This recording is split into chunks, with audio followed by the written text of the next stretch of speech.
Hey, what's up guys, it's Chris from AndroidPit.com. We're here with the Xperia Z5. Sony has just announced the Xperia Z5 along with two variants, the Z5 Compact and the Z5 Premium. Now we'll get back onto those in just a little bit, but as usual with most Xperia devices, you'll see a very familiar design language. The Z5 is very much like the Z3 Plus, which is known as the Z4 in Japan and the Z4V on the Verizon network in the US.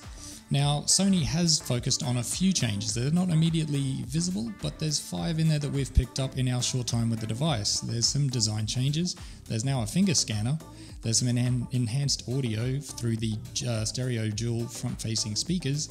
There's also some battery optimizations and an all-new camera, which is pretty exciting. We'll get onto that in just a minute.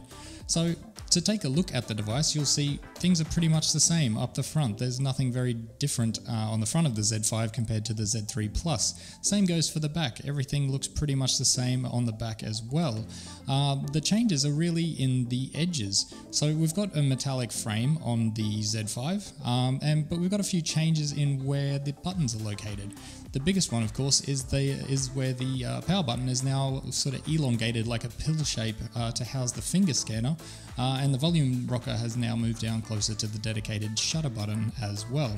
On the other side, we've got our micro SD and nano SIM card port, and on the bottom we now have our exposed micro USB charging port, as well as a little loop for attaching a cord if you're underwater or swimming with the Xperia Z5, which is of course waterproof just as with its predecessor. Now on the specs front, of course, we have actually an identical display to pretty much every other Xperia device in recent memory. It's a 5.2-inch Full HD display, same resolution and pixel density. We've also got the Snapdragon 810, the same CPU that was used in the Xperia Z3 Plus. However, in our time with this phone, we have not had the same overheating problems that we had with the Z3 Plus, where we were having force close problems in the camera using augmented reality and 4K video. The phone does heat up quite a bit, but it does cool down relatively quickly as well.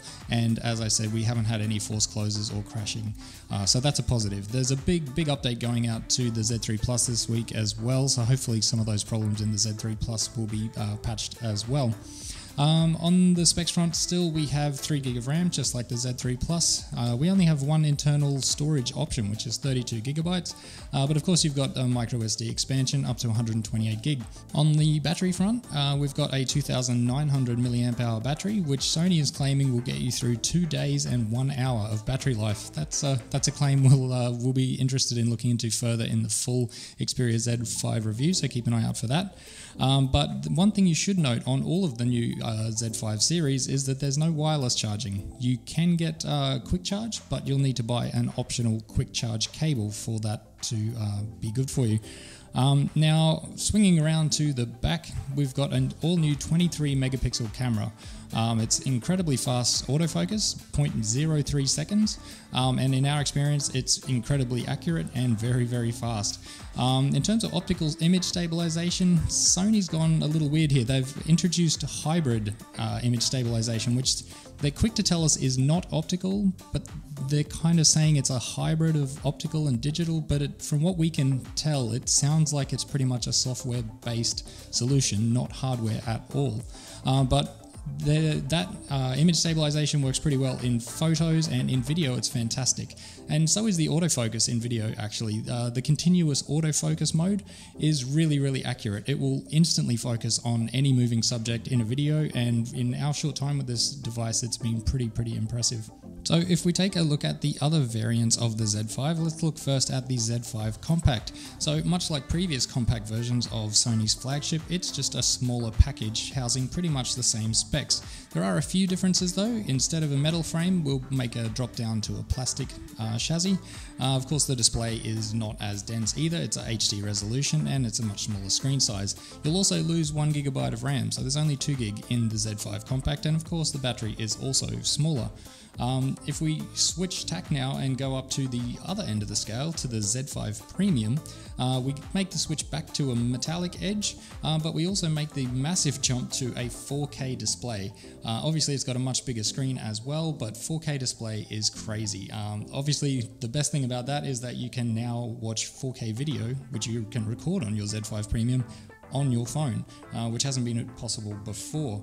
There's also an option to upscale everything on the phone to 4K, but that's basically just a trick of over sharpening, and it's going to absolutely destroy your CPU and battery, so beware if you want to take advantage of that. The Z5 Premium also has a larger battery, of course, 3,700 milliamp hours. It will set you back a pretty impressive €799. We're in Europe for this preview. The Z5 Compact, on the other hand, is at the opposite end of the scale of €549, and the Z5 right in the middle at $699. Now, all three devices will be available in select markets in September sometime. We'll keep you posted with more details. In the meantime, stay tuned, subscribe to the channel, and we'll see you for more details on the new Xperia devices and IFA 2015.